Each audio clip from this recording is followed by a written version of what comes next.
Bueno, ahora vamos a hablar de lo que es la ley de servicio civil para dar continuación a lo que son las normativas, ¿verdad? O la regulación jurídica que existe acerca de la relación laboral, específicamente pues de los trabajadores del Estado con la administración pública, ¿verdad? O de los trabajadores con el Estado.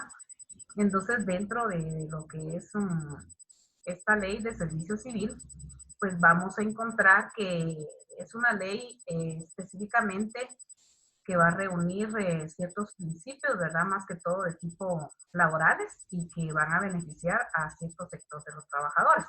Ya vimos que dentro de la Constitución política pues se encuentran ciertos derechos laborales, los cuales, de acuerdo al principio de jerarquía, van a ir siendo desarrollados más ampliamente a través de los decretos legislativos y posteriormente de un reglamento. Va a ser una ley que fue aprobada en 1968 durante el gobierno de Méndez Montenegro, que como bien sabemos en la historia se le conoce como el segundo gobierno democrático, después de lo que fue la Revolución del 44, y que va a retomar ciertos aspectos que van a regular esa relación entre los trabajadores con el Estado.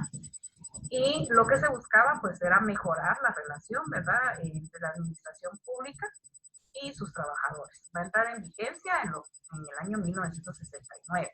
Y a partir de ahí, pues, ha, digamos, servido como de tutela o de protección para estos trabajadores. Se buscaba también proteger la dignidad, ¿verdad?, de las personas que trabajan para la administración pública. Y en el caso de los trabajadores de la iniciativa privada, pues ya vimos que hay otro tipo de normativa, como el caso de la Constitución, el Código de Trabajo y lo que es la normativa específicamente del ICS para ciertos derechos. Muchos derechos pues son similares a los del magisterio, como el caso de la licencia, los traslados, las permutas, solo que esta ley pues es un poquito más general, ya que abarca a todo trabajador de la administración pública, ¿verdad? En el caso del 1485, pues es solo para el sector del magisterio nacional. En parte, el contenido de esta ley, pues ya sabemos que van a regular ciertos derechos de la Constitución que acaban a ser ampliados, ¿verdad? Como por ejemplo, la situación de la igualdad de trabajo, ¿verdad? Y personas que tienen el mismo tiempo de laborar, pues van a optar a un igual salario, ¿verdad? No importa si es hombre o mujer. Entonces se va a regular, digamos, este tipo de situaciones que anteriormente pues generaban como que cierta injusticia, ¿verdad? De que uno en una misma condición laboral recibiera un salario menor dependiendo de condiciones como de sexo o género, ¿verdad? Los derechos aquí consignados, al igual que en la Constitución política, pues son irrenunciables, ¿verdad?, para todo servidor público y son susceptibles de ser mejorados según la posibilidad del Estado. Y una forma de mejorar estos derechos, pues sabemos que son los pactos colectivos de condiciones de trabajo que están regulados en el Código de Trabajo. Y toda disposición que contradiga lo acá indicado, los derechos aquí tutelados, pues va a ser declarado una ley falsa o obsoleta, ¿no?, como dice la Constitución. Como bien les había dicho anteriormente, toda ley para que entre en vigencia o en vigor necesita de dos situaciones, lo que es un presupuesto y de una institución, ¿verdad? Porque las personas que laboran en esta institución, pues, eh, tendrán ciertas funciones y por lo tanto, pues, tendrán que eh, ser parte de esa burocracia del Estado y recibir un salario, ¿verdad? Entonces se necesita un presupuesto para que hayan personas que velen por el cumplimiento de esta ley. Dentro de esta ley, pues al igual que en el Código de Trabajo, se indica, ¿verdad?, que de preferencia los trabajadores dentro de la administración pública tienen que ser guatemaltecos. Al menos que no exista un trabajador eficiente para el tipo de trabajo que se está solicitando, pues se pueden contratar extranjeros.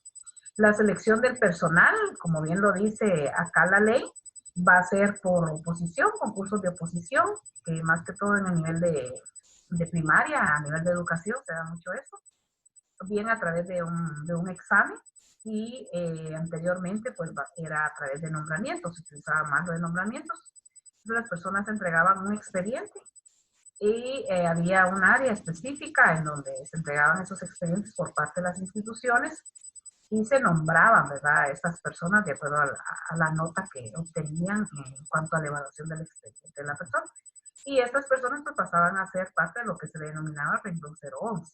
Ahora pues es a través de un contrato, ¿verdad?, de diferentes tipos de contratos que han ido surgiendo. El propósito de la ley, como bien dijimos, será regular las relaciones entre la administración pública y sus trabajadores, que van a ser llamados servidores públicos. Y el fin, pues, es garantizar una mayor eficiencia en esa relación laboral.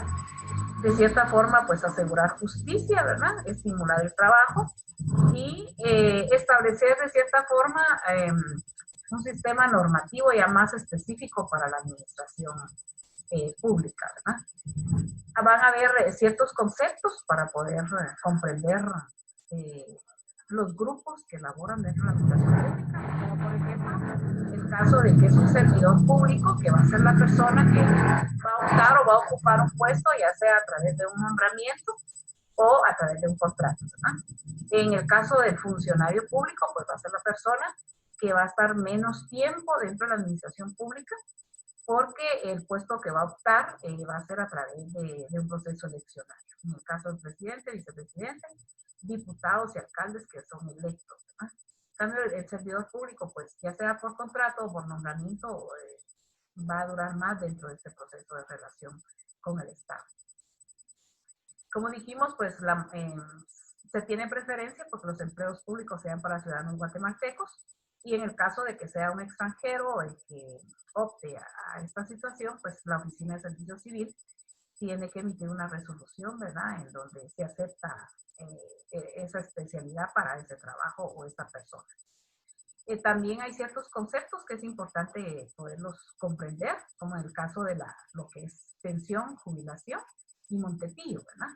En el caso de lo que es la pensión, pues es la cantidad de dinero que en este caso el Estado da a una persona como ayuda económica por cierto motivo, ¿verdad? Ya sea por el retiro voluntario después de cierto tiempo de trabajar en el Estado, por jubilación, ¿verdad?, por viudez, y puede ser también por orfandad, si son hijos que dependen de esa persona, que disfrutó de cierta forma ese proceso de jubilación o que aportó al fondo de Montepío para su proceso de jubilación. Entonces se tiene que hacer un procedimiento en la Oficina de Servicio Civil, ahí están los requisitos para que estas personas puedan disfrutar de este beneficio. La jubilación pues va a ser la acción a través de la cual una persona activamente o que laboraba deja de hacerlo, ¿verdad? Ya sea porque cumplió el tiempo que la ley especifica para trabajar, que sería en la cuestión de la edad, en el caso que indica la ley de servicio civil, pues pueden ser 50 años de edad y 10 años laborados dentro de la administración, o bien pueden ser 20 años laborados sin importar la edad. Y en el caso de que las personas no se retiren voluntariamente, pues existe el retiro obligatorio, que sería a los 65 años, ¿verdad? Es decir, que la persona tenga 65 años y 10 años laborados dentro de lo que es la administración pública. Entonces, la institución donde trabaja, al conocer o saber que esta persona ya llegó a los 65 años de edad, tiene que iniciar un proceso para su retiro.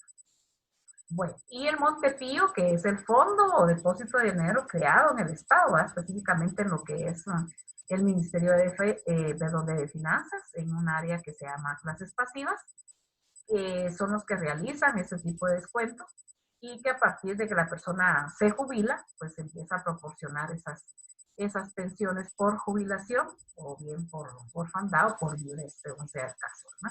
Si la persona beneficiada fallece, pues el viudo o la viuda puede reclamar esa pensión, o bien hijos que en cierto caso pues dependían económicamente de la persona que tenía el beneficio, ¿verdad?, o el derecho.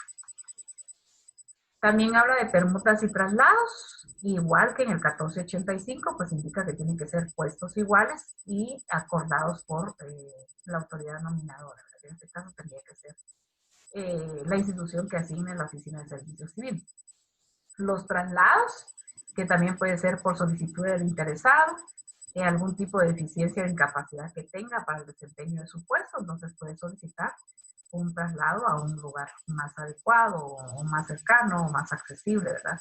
Según la situación que esté viviendo físicamente o cualquier circunstancia que la oficina avale, ¿verdad? Para ese traslado. También en el artículo 61 pues se habla de los derechos de los servidores públicos. Ya vimos que la Constitución pues desarrolla una serie de derechos laborales, los cuales pues a través de estas leyes van a ser más ampliados. Y también el Código de Trabajo hace referencia a parte de esos derechos que van a ir siendo retomados posteriormente por otras leyes, ¿no? O ampliados en alguna forma, ¿verdad? Por ejemplo, no ser removido de sus puestos, que decíamos, al menos que sea por causa de despido justificado o comprobado. El periodo de vacaciones anuales, que habíamos hecho referencia, que en el caso del magisterio, pues cuenta con 2 meses de vacaciones, pero que de acuerdo a cierta normativa, que es el Acuerdo Gubernativo 534, el magisterio puede ser llamado en el mes de noviembre, ¿verdad? Para formar comisiones, para programas de preparación o capacitación académica, asimismo también por los directores de los centros educativos, cuando lo consideren indispensable. Esto es específicamente en el caso del magisterio, porque es el sector que tiene estos 2 meses, ¿no? Hay otro derecho que es el goce de licencia por enfermedad, por gravidez, por estudio, ¿verdad? Por adiestramiento, dependiendo la actividad o la profesión a la cual nos dedicamos.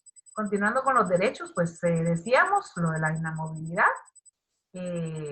también el periodo anual de las vacaciones, y algo muy interesante es que también retoma lo que es el aguinaldo, en la situación de la jubilación, un subsidio familiar según el ingreso fiscal del Estado, el descanso pre y posparto, que sabemos que también es retomado en el Código de Trabajo, en la Constitución, lo de la indemnización, que hace referencia que debe ser de un salario por año de trabajo continuo, hasta que salga el acuerdo de jubilación en la Oficina de Servicio Civil, ¿verdad?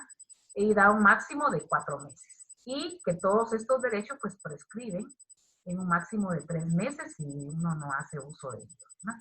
En el caso, por ejemplo, de que uno solicitara un subsidio familiar, que generalmente eso pues no se da porque está la comisión que es de acuerdo a los ingresos fiscales del Estado, ¿no?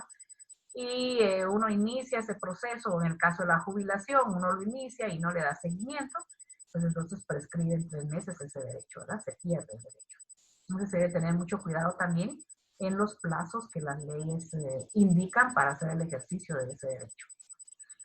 También hace referencia a las obligaciones de un servidor público, ¿verdad? De acatar órdenes de su superior jerárquico según ley, ¿verdad?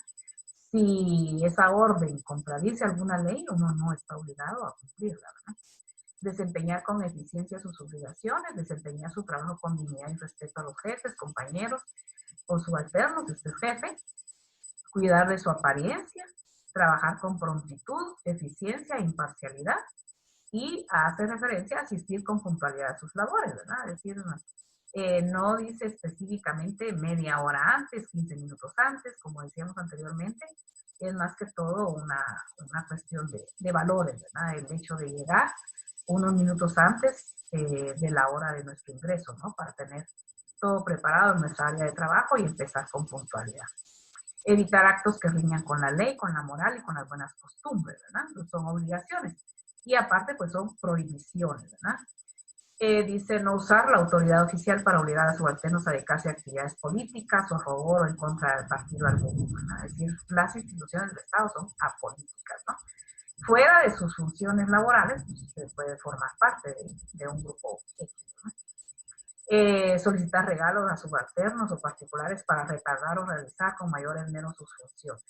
Entonces está prohibido porque de alguna forma pues eso condiciona que las personas desarrollen sus funciones en beneficio o en favor de ciertas personas, ¿no? Coartar la libertad de sufragio, que por ejemplo su jefe lo vaya a coaccionar y que le diga, bueno, vas a votar por tal partido porque no te vuelvo a contratar, por ejemplo, ¿verdad? O no vuelvo a pedirte contrato o que te lo renueve. No desempeño de 2 empleos, excepto los docentes, también es otro beneficio para los docentes, que puede ser en horarios compatibles, ¿no? Es decir, se puede desempeñar un trabajo administrativo por la mañana y de docencia por la tarde, o viceversa, o al contrario, ¿no? Entonces, el magisterio, por la jornada de trabajo que tiene reducida, puede optar a los empleos dentro de la administración pública. Hace referencia también a las jornadas y descansos, que son también trabajadas dentro del Código de Trabajo. Menciona los días de asueto y algo muy importante es el régimen disciplinario, que eso pues no se trabaja, digamos, dentro de lo que es el Código de Trabajo muy ampliamente, no digamos dentro de la Constitución. Entonces no todo es beneficio, también hay ciertas regulaciones que permiten que de cierta forma el trabajo sea eficiente. Entonces, lo primero que un jefe inmediato hace, pues es una amonestación verbal, ¿verdad? Por faltas leves al trabajador. Luego, pues de esta amonestación verbal se continúa con una amonestación escrita y luego de que esta se va a dar después de 2 o más amonestaciones verbales en un mes, ¿verdad? Es decir, que si en un mes solo tuvo una amonestación, el siguiente mes otra amonestación, pues no, ¿verdad? La ley es bien clara porque dice luego de 2 o más amonestaciones verbales en un mes. Entonces ahí sí procede la amonestación escrita.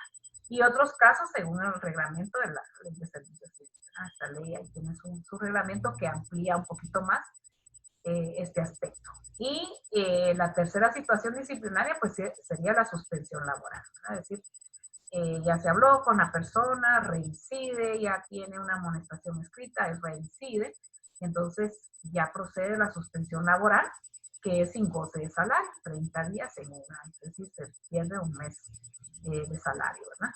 Y eso pues ya sería en faltas graves y por supuesto el interesado pues debe ser escuchado, ¿verdad? Se debe defender ante cierta situación que se dé de suspensión, ¿no?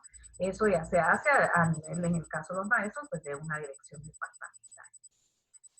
También puede ser una suspensión laboral sin goce de salario por detención o prisión provisional hasta que se ordene la libertad del detenido o bien se dicte una sentencia absolutoria, ¿no?